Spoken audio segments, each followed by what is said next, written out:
loneliness being called a social epidemic, Theresa May has appointed a new minister to tackle the problem. The post went to MP for Chatham and Aylesford, Tracy Crouch. The campaign to address the issue was led by MP Jo Cox, who was murdered by a far-right extremist 2 years ago. Over 9 million people are believed to suffer from loneliness, which is said to be more damaging than smoking 15 cigarettes a day. 200,000 elderly people say they have not spoken to a friend or relative in over a month, and 4 in 5 disabled adults, aged between 18 and 34, reportedly feel lonely on a typical day. Theresa May says a cross-government strategy on the problem will be released later this year, with a new fund expected to be set up. Well, Twitter has responded to the news, with one user posting a sad picture of the Prime Minister sitting alone. Another mocked the new role, suggesting such a position should not be footed by the taxpayer, and many users praised the move, with one calling isolation a huge killer. Well, we spoke about the new position with full-time carer Claire Price. They just need to go into the community and meet these people and understand that taking away the valuable services that they already have is going to have a significant impact. So hopefully the appointment of the Minister of Loneliness will raise awareness of the fact that thousands and thousands of people in this country don't see anyone. They are also cutting services that create loneliness. Well, for more on this, I'm now joined by Ray Wolford, activist and author of the new book Liberty, which is about the civil rights movement in 1930s Britain. Ray, clearly then loneliness is a serious problem in this country. Why is it happening? I mean, the biggest problem is actually government policy. Ironically, we've now got a Minister for Loneliness, and yet the reality is, for many lonely people, community centres have gone. Why? Because of government policy.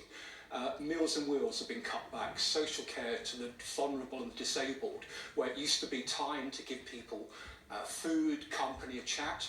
Now people have to choose between having a hot meal or using the bathroom.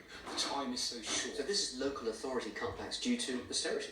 It is austerity, but we've got to remember that the reason we had austerity was because we had to bail out the banks. 95% of the money that we bailed out the banks with has actually been paid back to the government, and yet austerity now is greater than it's ever been. And loneliness, even if you go to your local supermarket now, instead of having Amina or Darren behind the till now, it's a scanning machine. So all that intercommunication you used to have, community support workers, have gone. All right, not being able maybe to interact or go to community centres or whatever, but what actually causes behind loneliness, and indeed the effects, more harmful than smoking 15 cigarettes a day? Well, they are, but I mean, the biggest issue that is even a bigger number is, why have we got a Minister for Loneliness and not a Minister for Poverty? Poverty represents about 10% of the population. It costs 78 billion a year. People die from it every day, and we have no minister from any political party focusing on that aspect to it, which of course is part of the loneliness. We have people who are lonely, who are so poor they can't even invite their neighbours and their friends in for a cup of tea and a biscuit because they don't have any money to put on the electric. By the government's own figures, 2 million people were sanctioned last year.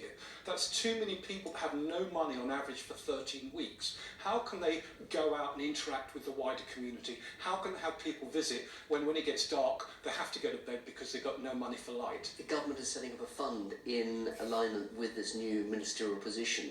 Money, Ray, surely will be forthcoming. Is that now not going to solve the sort of problems you're talking about? Well, I think the whole problem has been about money from the begin with. If you cut back everything to the bone, and local authorities, Tory, Labour and Green, and Lib Dem or whatever, have no funds whatsoever, they've got nothing to actually do that level of support. And what you actually need to reinstate, the moment our community centres have been sold for luxury developments, we need our youth clubs back, we need our luncheon clubs back, and we need to really review the austerity, which hasn't worked. What it's doing is putting more people in poverty, and loneliness, of course, when people get lonely, it puts pressure on the NHS, because that leaves the only option for them for communication is the negative impact it has on their health, and then the additional services that they need.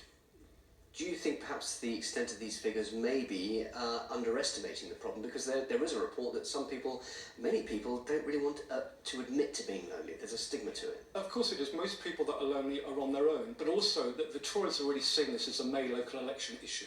Most of the core vote for Conservatives are elderly people who may be lonely. What they don't seem to realise is that the present government doesn't really have a clear overall strategy to create a fairer society, a more economic one, in which everybody benefits and everybody has time to look after each other. Even people's families now are running 2 or 3 jobs, and they don't have time to go and see their aunts or their relatives or support a single mum at home.